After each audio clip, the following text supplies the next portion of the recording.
Ano masasabi nyo? Kasi parang baliktad eh. Parang lumalabas, si Inday Sara pa ang ipi-people power ng taong bayan. Eh, baligtad talaga siya. Well, in the first place, paano sila mag-people power? Hindi naman presidente si Inday Sara Duterte. No? Nakakatawa naman yan. Pero malinaw, matapos ang 16 days, wala pa silang napapakitang kahit anong pagkakasala ni Inday Sara or kahit anong pagtataksil sa tiwala ng taong bayan. May possibility ba na mapabilis ang pagtatapos nito? It's either ma-convict or ma-dismiss ang impeachment na ito? Meron. Kasi alam mo, mga politiko, magaling ang radar dyan sa public opinion. Ewan ko kung napapansin nyo. No? Ako dati, kinikerry ko live sa aking Facebook page ang hearing. Itinigil ko na kasi wala nang nanonood. Napansin nyo ba yan? At mas Correct. gusto na lang ng taong bayan, bigyan mo ng summary at sabihin kung bakit palpak na naman ang prosecution. So ganyan na lang aking ginagawa ngayon. No? So nawawala ng interes ang taong bayan kasi nga nangako ang prosecution, ay nako, ito na talaga ang star witness. Tapos wala naman pala, no? Kuitis naman pala, no? So sa tingin ko, may posibilidad dahil every time, every day na ginugugol sa impeachment trial, yan ay 25 million pesos courtesy of taxpayers' money, no? Na pwede sanang gamitin para maibsan yung kahirapan ng mga biktima ng baha ngayon sa ating bayan, no? So darating sa punto dyan na talagang it will be the crime of graft and misappropriation of funds kung magpapatuloy pa sila ng isang impeachment hearing na wala namang pinupuntahan at walang napapatunayang pagkakasala. Talagang malaking issue to kasi importante sana si Senator Loren dito sa impeachment na nagaganap ngayon sa... Ano ko tumakas na ba talaga? Hindi, wala sila kasi ang sabi, nag-medical leave. Pero ang sinasabi ng Senate, hindi daw nagpaalam sa kanila si Senator Loren na alis. Sa akin yan, hindi nagpaalam eh. Hindi nagpaalam Hindi sa'yo? nagpaalam sa akin eh. Okay lang yun. Matindi ha. Sabi nila, nagsalita ang actually ang ombudsman, yung spokesperson ng ombudsman na baka daw kanselahin yung kanilang mga passport. Posible ba 'yon, attorney? Na kahit walang kaso. Kalokohan yan. Pananakot lang yan. Ako, ganyan din ang banta ginawa nila sa akin. Na-realize nila, hindi nila makakancel ang passport ko, kaya hinabol nila yung kaso ko para makancel ang passport ko. Pero matapos makancel ang passport ko, hindi pa rin nila ako mapauwi dahil nga ako naman ay nag-asylum. No? At ayon sa batas ng asylum na umiiral sa buong kadaigdigan, hindi ako po pwedeng ma-deport sa bansang aking linayasan hanggang hindi matapos ang aking asylum proceedings. Ako, ditong tuwa ngayon yan si Anticlair. Kasi di ba may issue yan sila, magkaawa yan sila ni Lian Leviste. So baka natutuwa siya ngayon dahil nagigipit na, no? Ano sa palagay niyo? Ewan ko ba kung natutuwa siya, siya ang pambansang joker, no? Ewan ko ba kung itutuwa yan na kahit. Attorney, paano kung halimbawa nag-apply nga ng asylum? So paano tong impeachment na to? Ano ba talaga numero na natin dito? Ano na ba talaga ang majority dito o 3/4 di ba? 16 votes supposedly. Pero kung wala naman si Loren, wala si Bato. Two-thirds, wala si Loren. Wala si Bato.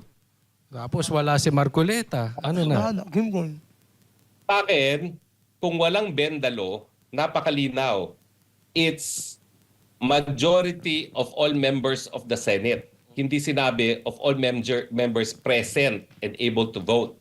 So kung ang gusto talaga ng saligang batas ay yung present and able to vote, dapat sinabi yun sa saligang batas. Pero sinabi, two-thirds of all members of the Senate, which means 16. In the same way na walang po pwede maging Senate President na hindi nahalal ng majority of all members of the Senate, which is 13.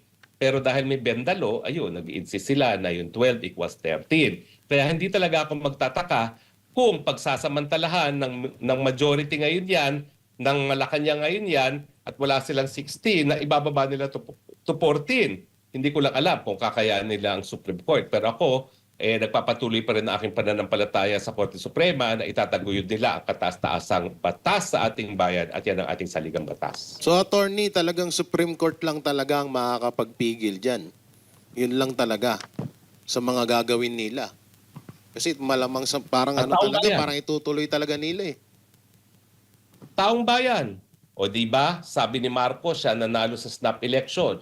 Ano ginawa ng taong bayan? Sinuka ang diktador, napalayas at nailuklok ang Cory Aquino na nung nakarating yan sa Korte Suprema, kinu-question dahil ang dineklarang presidente ng COMELEC ay si Marcos Jr., ang sabi ng Korte Suprema, nagsalita ng taong bayan, yan ang batas.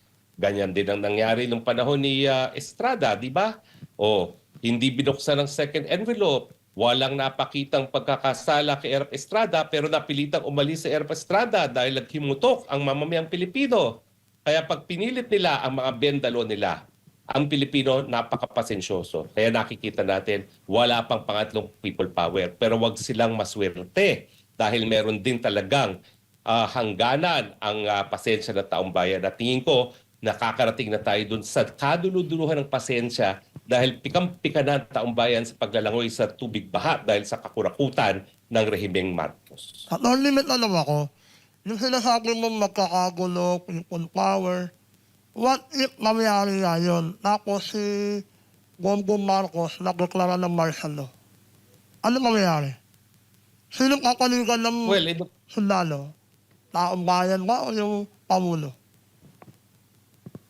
Well, dyan naman papasok ang papel ng hubong sandatahan sa ating saligang batas. Nasa saligang batas natin yan. Sila ay protector ng taong bayan.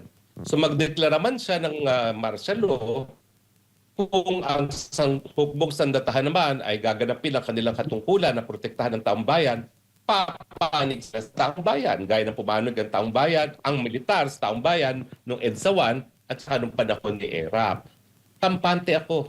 Napapanig at papanig ang sandatang lakas ng Pilipinas sa taong bayan dahil ramdam din nila ang kahirapan ng sambayanang Pilipino.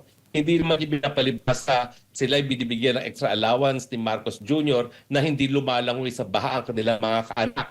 Tama natin silang lumangoy sa baha at alam din nila na lumalangoy sila sa baha dahil nga sa kakurakutan ng gobyerno ito. Meron kasing kumakalat dyan ngayon, nababali-balita, na kumakausap daw si Senator Chis ng mga senator judge na magkakalap daw ng 16 votes to impeach VP Sara. So, naniniwala ka ba doon na talagang totoo yon o sinisiraan lang si Escudero dahil lagi niya nasusuplak yung prosecution?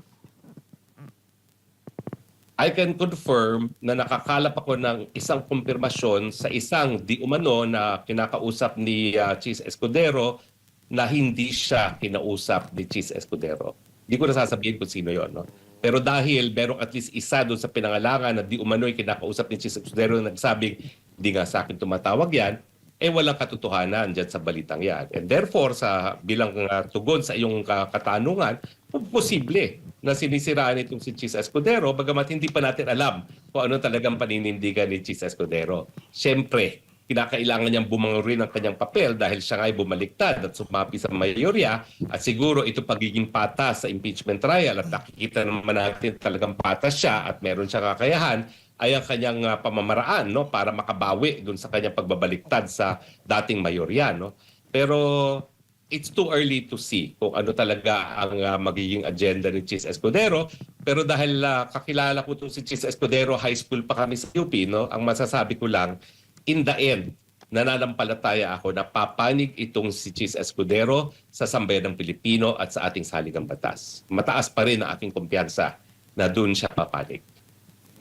Speaking of impeachment, nandun na rin lang tayo sa impeachment, ano. Itong Attorney Ligutan, kilala niyo naman siguro yung Attorney Ligutan, yung abogado na ang bagal magtanong.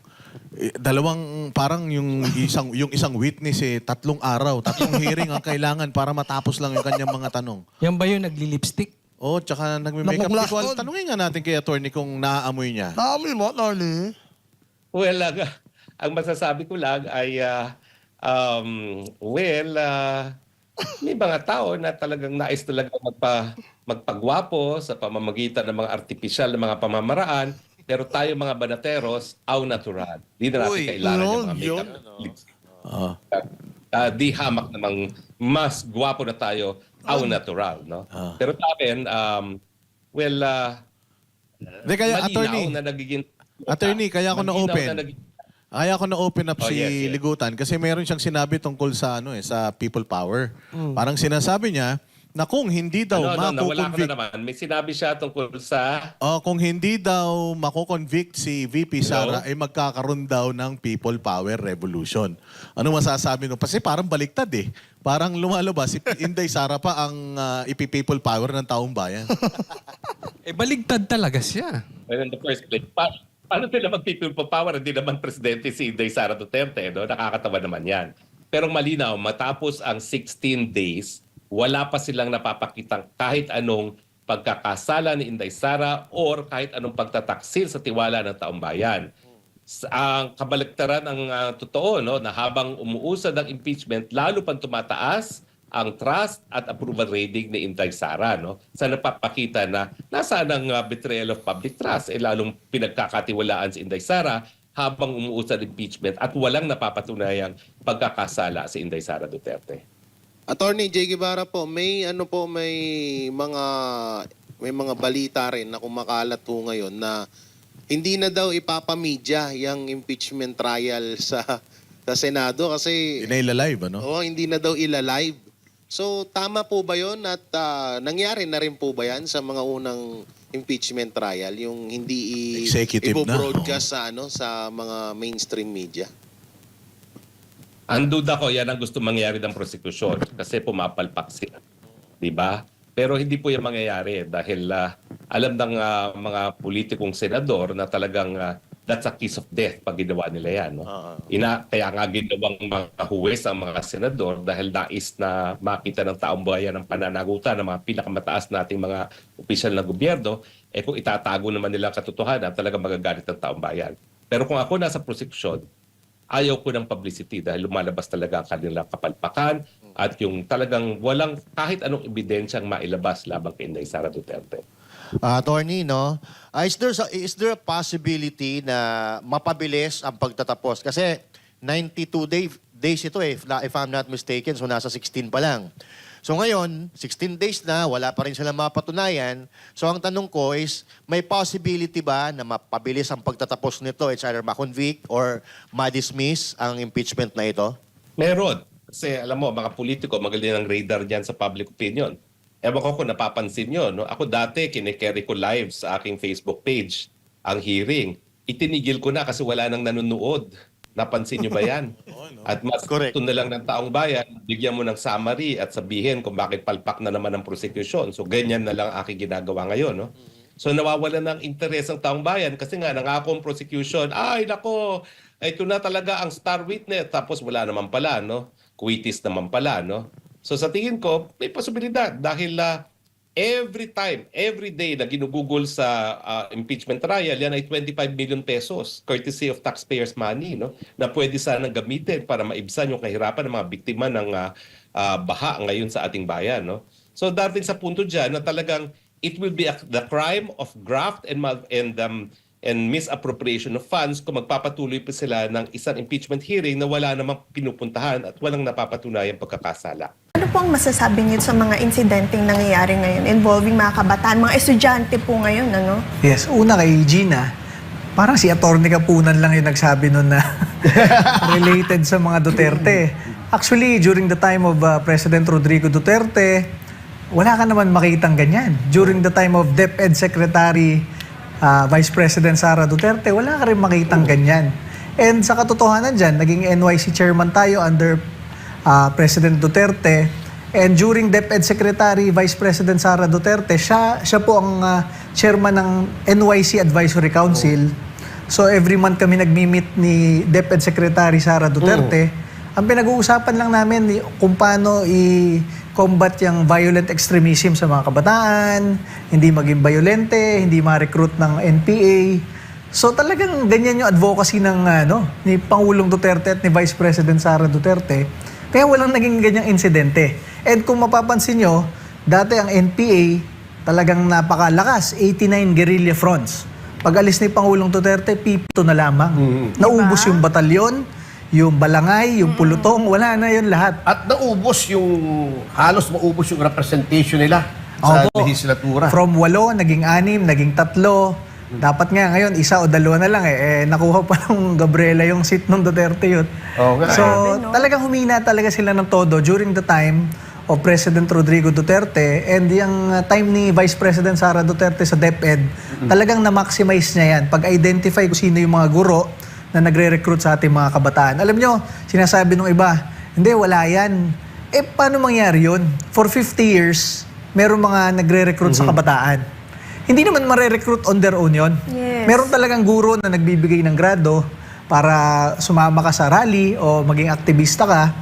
And sa 900,000 na teacher under ng DepEd, merong bumoboto dyan do sa ACT Teachers party list ni Franz Castro Oo. na na-convict na ng pagdadala ng bata sa bundok. Saka ni Tonching Tino, si Ayan, Tino. ayan, Oo. tama boss. Kaya doon sa 300,000 na boto nila, sigurado ka doon meron libo pa rin na miyembro ng DepEd, ng teacher population na talaga nagre-recruit ng kabataan. Tama lamang yung ginawa ni DepEd Secretary Sara And I can Duterte. confirm that, Tina, ha? Kasi yung isang tinulungan namin, yung si Relisa Lucena, Ayun, boss. ganyan-ganyan yung nangyari sa anak niyang babae, minor pa, si AJ. Oo. Kunyari, uma-attend, pinipresent ng teacher pero nasa bundok, Tama. nasa kung saan saang impyerno at nire-recruit ng NPA.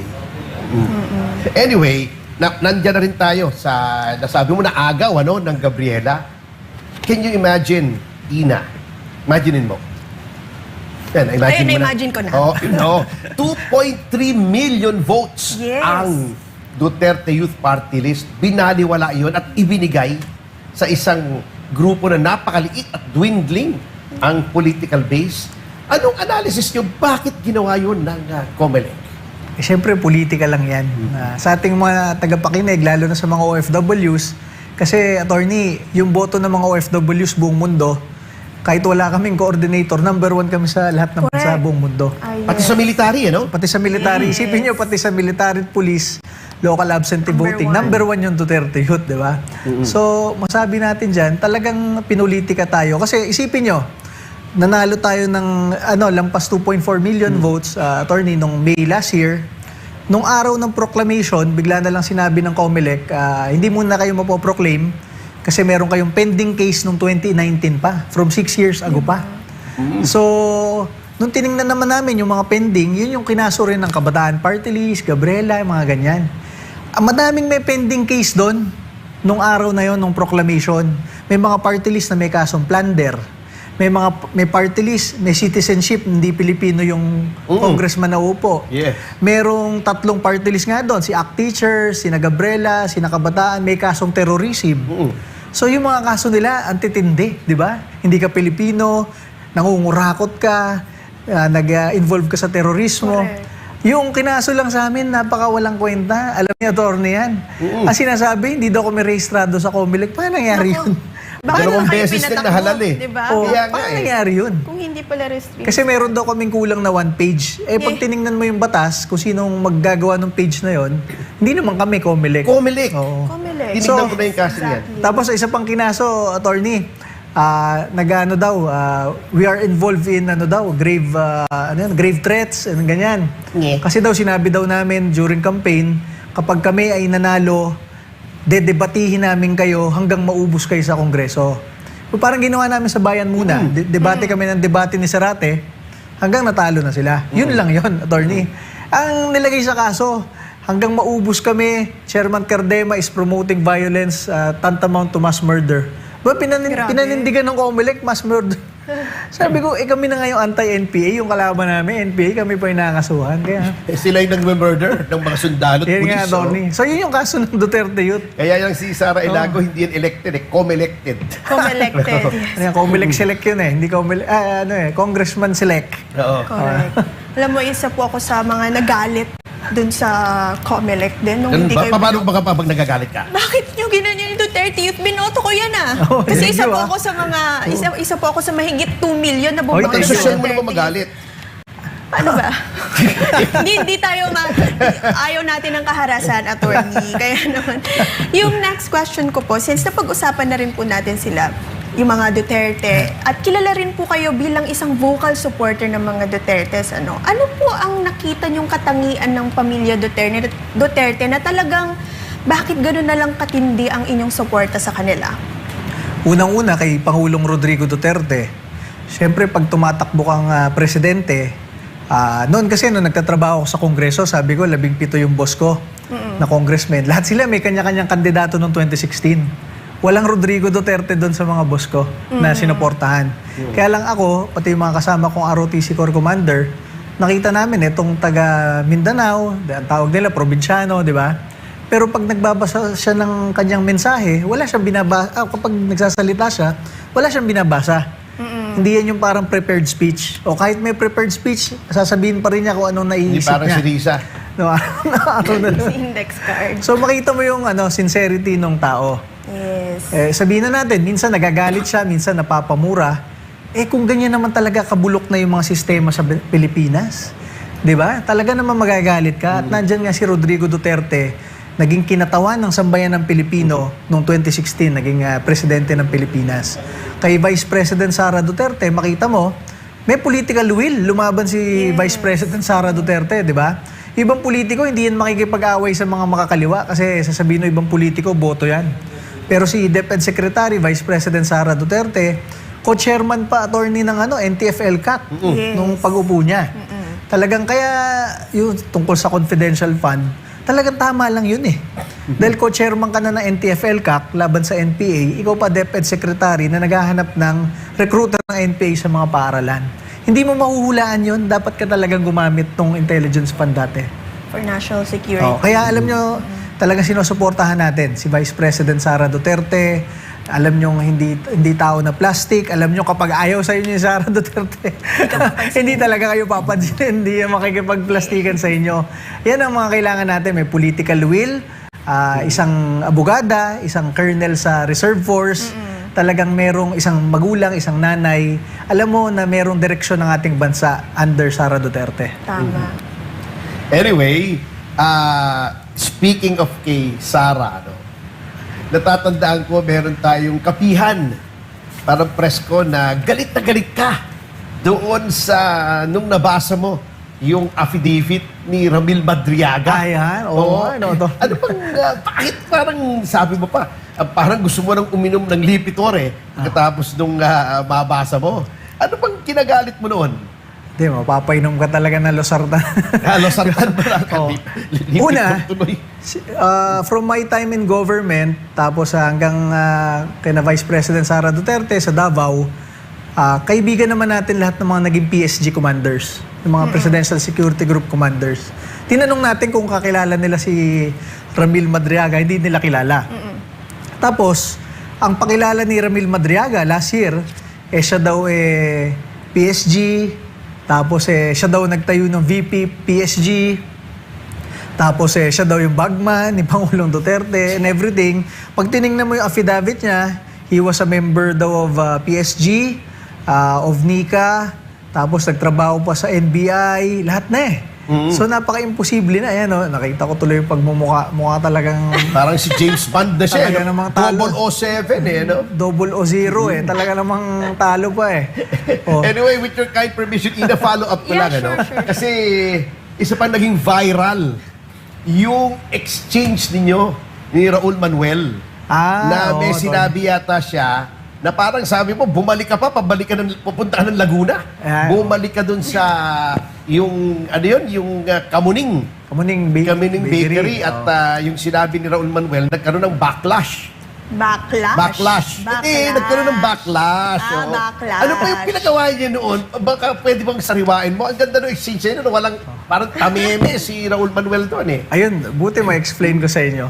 Ayan. Kasi sa government, when you spend your office funds, lagi naman may COA Audit Observation Memo, AOM. Diba? Kunyari, yung ginamit mong, yung binili mo o yung pinrocure nyo, hindi pa ginagawa nung dati mong mga NYC chairman, mag-AOM sa'yo talaga COA. So ako, kinausap ako ng DILG noon na gusto nating mag-anti-NPA seminar sa mga SK president. Kasi paano mo ipe-prevent yung recruitment ng NPA sa mga kabataan kung yung mismo mga SK president hindi mo na orient, di ba? Oo, syempre So, ayaw ni Raul Manuel yan. ayaw ni Raul Bigla kang Manuel sasayawan nun. Ng TikTok na. So dinala namin yung mga SK president buong bansa dito sa Metro Manila. Nag-seminar lang sila tungkol sa about NPA, kung paano sila hindi mare-recruit. Ang gastos siguro ng office ko noon parang 600,000. Grabe. Pero ako, dahil minsan naglalabas pa ako ng sarili kong pera para, kunyari, pang bus nila, ganon-ganon. Ang tagal kasi minsan ng sistema sa government Ang tawag dyan pro bono. Ganun, Puro abono. Puro abono. So gumastos ako 600,000. Then after a few months, nag-AOM si COA. Tinatanong kung bakit nag-seminar tungkol sa NPA. Yes. Eh, hindi naman daw ginagawa ng mga NYC chairman dati yon. Sumagot ko. Sabi ko, hindi ko naman kasalanan kung hindi naisip ng mga dating NYC chairman yon. Ang nire-recruit ng NPA, hindi naman matatanda, puro kabataan. Youth. Okay, So kailangan ko youth, i-recruit kailangan ko i-orient yung mga kabataan, leader kabataan, para sila hindi ma-recruit at yung mga kabataan sa probinsya nila hindi rin ma-recruit. So nung Correct. in-explain ko yon, one pager lang naman, approve kay COA. So okay na, wala nang problema. Kasi kung hindi approve yun, kailangan mong bayaran eh. Ngayon si Raul Manuel, lumabas sa Kongreso, dala-dala yung initial na AOM na yon, yung tinatanong ako. Tapos nag-speech doon, anong ginawa mo dito, Mr. Cardema, ganun-ganon. Hindi namin i-approve yung NYC budget next year dahil meron kang ganito. Eh hindi ka naman makasalita nung nagwawala siya sa Kongreso. Hindi ko naman ma-explain na wala na yan. In-explain ko na yan sa COA, naintindihan na nila. Correct. So, Taray ni Akla, no? oo, taray ni Raul Manuel eh. So, nag-ano ako, nasa ano siya, Kamuning Bakery, tapos nakita ko siya doon, bumabanat pa rin sa akin. Eh di, nag-U-turn ako sa SLEX, attorney, punantahan ko sa Kamuning Bakery. Di sinugod ko doon, first time namin magkaharap doon. Sabi ko, ayun, yan. Yun, Sabi ko, oo. dito mo sabihin Gandang yung lalaki. sinabi mo sa Congress. Pag dito mo sinabi yun, kasuhan kitang libel kasi talagang walang ka-issue-issue yung ginagawa mo. Hindi naman niya masabi. So, 2 oras kami dyan Sige, ganun-ganun siya. Ganun-ganun. Ewan ko anong ibig sabihin. Tapos nung tinanong ko na siya, ba't hindi ka nagsasalita tungkol sa recruitment ng NPA? Eh di lalo na siyang namula, hindi na niya alam. O siya, siguro namumula dahil nahihirapan na siya. Ako namumula na dahil nagagalit ako sa kanya. Sabi ko, bakit tayo nagpapasweldo na isang government official katulad mo na kapag napapatay yung mga pulis at sundalo, yung mga kabataan sa bundok, hindi ka naman nagkokondena. Oh, so, ayan, ganyan naging usapan. Simula nun, hindi na ako in-engage ni Raul Manuel. Napahiya na yata. Ayun niya. yun, no? Feeling ko nga hindi po Viral siya na yan. namumula eh. Feeling ko nagbabiolate siya dyan. Baka naman nag-blush nung nakita ka. Ay, Ay. So, Chairman, may iba naman ako, no? Going back to 2017, nabalitaan ko na si VP Sara po ang nag-officiate ng wedding yun ni Kong Ay. Michelle sa Davao City, no? Oo. Having known her for many years, ano po sa tingin nyo ang side ni VP Sara na hindi nakikita ng publiko bilang kaibigan niyo po siya ng matagal na panahon? Una, kasi parang kung ano naman nararamdaman ni ma'am, pinapakita niya talaga sa publiko eh. Oo. Yung katulad nga na sabi ko, hindi naman siya plastic eh. Kung Totoo yan. ayaw niya sa'yo, lalo na sa ibang politiko na balimbing, hindi ka talaga pansinin eh. Sino po yan? Yung politikong bilimbing? Maraming Itago na lang balimbing, natin oo. sa pangalan. Lilista na natin lahat yan. Oh. Dami. Pero si ma'am talagang maasikaso sa kanya mga anak. Gusto nga niyang mauwian lagi yung mga anak niya. Tapos kay Ninong Mans, kay Attorney Mans, lagi sila magkasama. Talagang nabibisi lang sa trabaho kasi talagang tutok siya dun sa anti-NPA talaga. Tama. Na ang mga kabataan di ma-recruit. Ngayon, in-issue pa siya dyan. Walang kakwenta-kwenta yan, yung issue na yan. Yes. Yung nasa impeachment na yan. Sasabihin pa nga, bakit daw gumagamit ng aliases? Lahat naman talaga Kaya ng confidential. confidential. Alert. Confidential nga eh. Kaya, Tapos parang ang susunod na gagawin next week, papatawag daw yung Philippine Statistics Authority kasi wala daw mga ganung pangalan na nakalista sa Diba? Pilipinas. Wala Siyempre, talaga. wala. Aliases nga talaga yun eh. Parang Ang- talagang talagang ano below lang, sea level ang IQ ng mga yun. Tama